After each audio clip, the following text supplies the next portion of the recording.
चित्रा के सवाल सुनकर अनुराग कुछ घबरा जाता है। अनुराग मन ही मन सोचने लग जाता है, ये चित्रा अचानक से कैसे सवाल पूछने लग गई मुझसे। कहीं से मेरे और यक्षिणी के बारे में कुछ पता तो नहीं चल गया। बहुत बदली बदली सी भी लग रही है ये मुझे।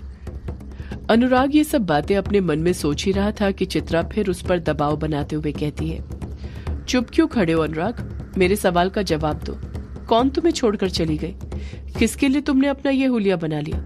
ये लंबी लंबी दाढ़ी, ये लंबे बाल, क्या है ये सब? अनुराग बात को घुमाने के लिए हंसी के साथ अपनी दाढ़ी को छूते हुए कहता है, अच्छा तो तुम इस लंबी दाढ़ी और बाल को देखकर मुझे देवदास कह रही हो? वो क्या है ना चित्रा, तुम्हें तो पता ही है मैं दिन रात अपनी कहानियों में खोया रहता हूँ, तो वक्त ही नहीं मिला बाल दाढ़ी कटाने का। इतना कहकर अनुराग खामोश हो जाता है। अनुराग के खामोश होते ही चित्रा अनुराग की आंखों में देखते हुए कहती है, तुम्हें अभी भी झूठ बोलना नहीं आया अनुराग? तुम्हें पता है ना तुम मुझसे झूठ नहीं बोल सकते। अनुराग खामोश रहता है और शर्म से अपनी नजरें नीचे झुका लेता है। चित्रा अपनी बात को आगे जारी रखते हुए कहती है, अगर तुम दिन रात कहानी लिख रहे होते तो तुम्हारी कहानी अभी तक कंप्लीट हो चुकी होती, पर सच तो यह है कि तुम्हारा कहानी लिखने में ध्यान ही नहीं लग रहा है, तुम कहानी लिख ही नहीं पा रहे हो। चित्रा की ये बात सुनकर अनुराग और ज्यादा शॉक्ड हो जाता है। अनुराग मन ही मन घबराते हुए सोचने लग जाता है, चित्रा को ये सब कैसे पता कि मेरा कहानी लिखने में मन नहीं लग रहा है। चित्रा अपनी बात आगे जारी रखते हुए कहती है, तुम कहानियां नहीं लिख पा रहे हो, उसी की वजह से तुमने पीना भी शुरू कर दिया है ना? अनुराग हिचकिचाहट के साथ कहता है, चित्रा तुम्हें कैसे पता कि मैं पीने? अनुराग अपनी बात पूरी करता उससे पहले ही चित्रा उसे बीच में टोकते हुए कहती है, मैं तुम्हारे राइटिंग रूम में गई थी अनुराग, वहीं पर मैंने खाली शराब की बोतलें देखी, तुमने अभी तक उन्हें वहीं पर रखा है। अनुराग फिर एक बार शर्म से अपना सिर नीचे झुका लेता है, कुछ नहीं कहता है। वो चित्रा से नजरें नहीं मिला पा रहा था। चित्रा फिर बोल पड़ती है, अब कहानी नहीं लिख पा रहे हो तो पीना शुरू कर दोगे क्या अनुराग? तुम यहाँ पर लेखक बनने आए थे या फिर देवदास? अनुराग मन ही मन सोचने लग जाता है, अब चित्रा को कैसे बताऊं कि यक्षिणी के प्यार ने मुझे सचमुच में देवदास ही बना दिया है। उसे भुलाने के लिए मुझे पीना पड़ता है, पर सच तो ये है कि जितना पीता हूँ उतनी ज्यादा वो और याद आती है मुझे। चित्रा अनुराग को समझाते हुए कहती है, पीना छोड़ दो अनुराग, वरना इन कहानियों ने तो आधा बर्बाद कर दिया है तुम्हें, और ये शराब तुम्हें पूरा बर्बाद कर देगी। अनुराग अभी भी चुप खड़ा रहता है। जब चित्रा अनुराग के चेहरे के एक्सप्रेशन देखती है तो समझ जाती है कि अनुराग इस टॉपिक पर और ज्यादा बात नहीं करना चाहता था, इसलिए वो बात को बदलते हुए कहती है, तुमने कभी मुझे बताया क्यों नहीं अनुराग कि तुम्हारे पास इतनी सुंदर कोठी है? अनुराग जवाब देता है, कभी मौका ही नहीं मिला चित्रा, तो बता ही नहीं पाया। वैसे कोठी से याद आया, तुम यहाँ ग्रेवयार्ड कोठी तक कैसे पहुँच गई? तुम तो कभी मेरे गाँव नहीं आई। चित्रा अपनी दोनों भवें ऊपर उठाते हुए कहती है, गाँव नहीं आई तो क्या हुआ अनुराग, गाँव का नाम तो पता था ना? चित्रा एक लंबी सांस लेते हुए कहती है, जब गांव पहुंची तो कुछ देर आराम करने के लिए एक चाय की दुकान पर बैठ गई थी। जब उस चाय वाले से तुम्हारे बारे में पूछा तो पता चला वो बहुत अच्छे से तुम्हें जानता था, तुम्हारा दोस्त ही था। क्या नाम बताया था उसने अपना? चित्रा की बात सुनकर अनुराग समझ जाता है कि चित्रा किस चाय वाले की बात कर रही थी। चित्रा उस चाय वाले का नाम याद कर पाती उससे पहले ही अनुराग बोल पड़ता है, प्रशांत। चित्रा हामी भरते हुए कहती है, बिल्कुल सही कहा तुमने, उसने यही नाम बताया था अपना। वो तो खुद मेरे साथ यहाँ तक आने वाला था, पर उसकी दुकान पर बहुत ज्यादा भीड़ थी और वो अकेला भी था। बता रहा था कि उसकी पत्नी उसकी बेटी को लेकर कहीं गई है। प्रशांत ने रास्ता तो मुझे बता ही दिया था, फिर क्या था, मैं खुद ही यहाँ तक आ गई युग को लेकर। अनुराग एक डर के साथ खुद से बड़बड़ाता है, तुम्हें युग को लेकर यहाँ पर नहीं आना चाहिए था चित्रा। चित्रा हैरानी के साथ अनुराग से पूछती है, युग को लेकर यहाँ पर नहीं आना चाहिए था, पर क्यों? अनुराग कुछ परेशान होते हुए कहता है, यहाँ पर कुछ ठीक। चित्रा अनुराग को एकटक देखते हुए कहती है, क्या ठीक नहीं है अनुराग?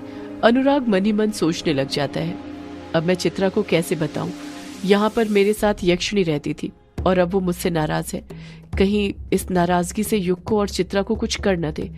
इसी बात का मुझे डर सता रहा है, क्योंकि जब यक्षिणी डायन बनती है तो उसका खुद पर कोई वश नहीं होता है। इनका यहाँ पर रहना ठीक नहीं है। जब अनुराग कुछ नहीं कहता है तो चित्रा खुद ही बोल पड़ती है, मैं सब समझ रही हूँ अनुराग, तुम हमें यहाँ पर देखकर खुश नहीं हो ना, बस दिखावा कर रहे थे खुश होने का, मैं सब समझती हूँ। अनुराग चित्रा को समझाते हुए कहता है, नहीं चित्रा ऐसी कोई बात नहीं, मैं भला दिखावा क्यों करूंगा? चित्रा झट से पलट कर कहती है, ताकि तुम युग के सामने अच्छे बन सको। मैं सब समझती हूँ तुम्हारी चालाकी अनुराग। तुम बाहर से तो जता रहे हो कि तुम खुश हो, पर अंदर ही अंदर बहुत दुखी हो। हमें कोस रहे हो कि क्यों हम दोनों माँ बेटे यहाँ पर आ गए। कितनी अच्छी जिंदगी जी रहे थे, जब मन करता था उठते थे, शराब पीते थे, जो मन में आए वो करते थे। पर अब घबरा रहे हो कि तुम्हें रोकने टोकने वाले हम जो आ गए हैं। अनुराग परेशान होते हुए कहता है, नहीं चित्रा, ऐसा कुछ नहीं है। चित्रा अपनी बात पर अड़ते हुए कहती है, ऐसा ही है अनुराग, पर तुम फिक्र मत करो। मैं भी युग को लेकर यहाँ पर ज्यादा दिन नहीं रुकने वाली हूँ। मैं तो तुम्हें पहले ही बता चुकी हूँ, वो तो युग जिद कर रहा था, जिस कारण मुझे यहाँ पर आना पड़ा, वरना मैं यहाँ पर कभी नहीं आती। मुझे भी गांव में रहने का कोई शौक नहीं है। बस एक हफ्ते की बात है, युग पर से जैसे ही पापा का भूत उतरेगा, मैं उसे लेकर यहाँ से चली जाऊंगी, समझे तुम। अनुराग खामोश खड़ा रहता है, पलटकर कुछ नहीं कहता है, क्योंकि वो जानता था चित्रा से बहस करना मतलब खुद की बेइज्जती कराना था। वो अनुराग की बात तो कम समझती, उल्टा उसे ही 4-5 ताने और दे देती। चित्रा अनुराग को घूरते हुए कहती है, अब तुम यहीं पर खड़े रहोगे या अपने कमरे में भी जाओगे? मुझे सोने दोगे या नहीं? अनुराग बिना कुछ कहे खामोशी के साथ उस कमरे से चले जाता है। अनुराग वापस से अपने कमरे में तो आ जाता है, पर उसका मन चित्रा की बातों में ही लगा रहता है। वो कहानी लिखने के लिए अपने टेबल के पास बैठता तो है, पर कुछ लिख नहीं पाता है। वो चित्रा के बारे में ही सोचते रहता है। वो यही सोच रहा था कि आखिर चित्रा के दिल में था क्या उसके लिए, नफरत या मोहब्बत। एक पल में अनुराग को चित्रा के दिल में उसके लिए प्यार नजर आता था, तो एक पल में वही प्यार नफरत में बदल जाता था। जब चित्रा ने उससे कहा था कि तुम मुझसे झूठ नहीं बोल सकते अनुराग, मैं तुम्हारी आंखों को पढ़ सकती हूँ, ये बात सुनकर अनुराग को ऐसा लगा था कि चित्रा अब भी उससे उतना ही प्यार करती थी जितना पहले किया करती थी। पर जब उसने ये बात बोली कि अनुराग बस अच्छे होने का दिखावा कर रहा है, वो उन्हें देखकर बिल्कुल खुश नहीं है, तो चित्रा की ये बात सुनकर अनुराग का दिल टूट जाता है। वो समझ जाता है कि चित्रा उसे अभी तक अच्छे से जान नहीं पाई।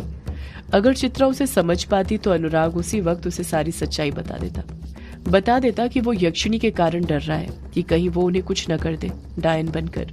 रात भर अनुराग बस चित्रा और यक्षिणी के बारे में सोचता रहता है। उन दोनों के बारे में सोचते हुए ही कब कुर्सी पर बैठे बैठे अनुराग की आंख लग जाती है, उसे खुद पता नहीं चलता है। सुबह हो गई थी और अनुराग अपना सिर टेबल पर रखकर अभी तक सो रहा था। सूरज की किरणें खिड़की से अंदर आ रही थी, जो सीधे अनुराग के चेहरे पर पड़ रही थी, जिस कारण धीरे धीरे उसकी नींद टूटने लग गई थी। अनुराग अपनी पलकें झपकाने लग गया था।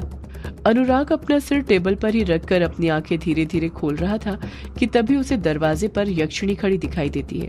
यक्षिणी ने अपने हाथ में चाय का कप पकड़ा हुआ था। जब अनुराग अपने सामने यक्षिणी को पाता है तो उसका दिल जोरों से धड़कने लग जाता है। यक्षिणी बड़े प्यार से अपनी कमर मटकाते हुए अनुराग की तरफ ही अपने कदम बढ़ा रही थी। जब अनुराग यक्षिणी को अपने पास आते हुए देखता है तो खुश हो जाता है। उसकी नींद उसी वक्त टूट जाती है और वो टेबल पर से अपना सिर उठाकर बैठ जाता है और यक्षिणी को एकटक देखने लग जाता है। यक्षिणी अनुराग के पास आकर खड़ी हो जाती है। अनुराग यक्षिणी को देखते हुए ही बड़े प्यार से कहता है, तुम आ गई यक्षिणी, मुझे पता था तुम जरूर वापस आओगी, तुम मुझे छोड़कर कभी नहीं जाओगी।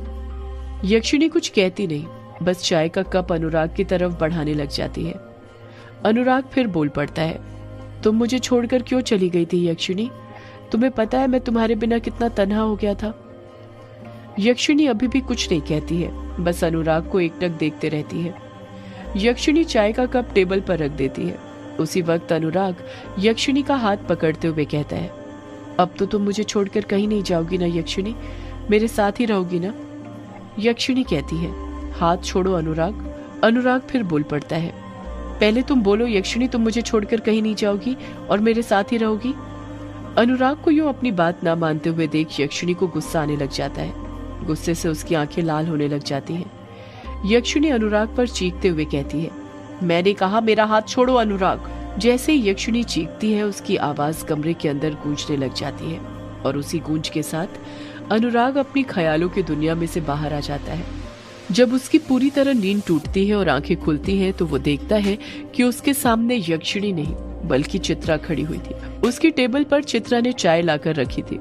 चित्रा ने बिल्कुल उसी तरह साड़ी पहनकर रखी हुई थी जिस तरह यक्षिणी पहना करती थी।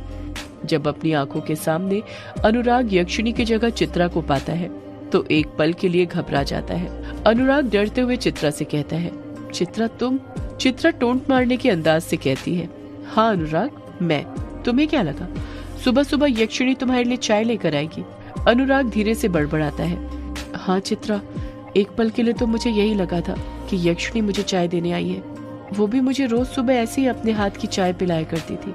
चित्रा मुंह बनाते हुए कहती है, क्या कहा तुमने अनुराग? अनुराग बात को छुपाते हुए कहता है, कुछ नहीं चित्रा, चाय के लिए शुक्रिया। चित्रा अनुराग को घूरते हुए कहती है, तुम ठीक तो हो ना अनुराग? तुम्हें कोई बीमारी तो नहीं? अनुराग झट से बोलता है, तुम ऐसा क्यों बोल रही हो चित्रा? चित्रा जवाब देती है, ऐसा नहीं बोलूं तो कैसा बोलूं, तुम ही बताओ। तुम मुझे यक्षिणी क्यों बोल रहे थे, और यक्षिणी तुम्हें कब छोड़कर चली गई? अनुराग बात को घुमाते हुए कहता है, गई है चित्रा, तुम्हें नहीं पता। जब से यक्षिणी छोड़कर गई है सब कुछ खत्म सा हो गया है। चित्रा कुछ कहती उससे पहले अनुराग अपनी बात पूरी करते हुए कहता है, मेरी कहानी में यक्षिणी अपने आशिक को छोड़कर चली गई है चित्रा। चित्रा पलट कर कहती है, अपनी कहानी में से बाहर आओ अनुराग, वरना वो दिन दूर नहीं जब तुम पागल हो जाओगे और मुझे तुम्हें पागल खाने भेजना पड़ेगा। एक पल के लिए तो मैं डर ही गई थी जब तुमने मेरा हाथ पकड़ा था। मुझे ऐसा लग रहा था जैसे तुम्हें मुझ में यक्षिणी दिख रही है, तभी तुम मुझे उसके नाम से पुकारे जा रहे हो। अनुराग खोए हुए अंदाज में कहता है, हाँ चित्रा, मुझे तुम में यक्षिणी दिख रही थी, वो भी इसी तरह साड़ी पहना करती थी।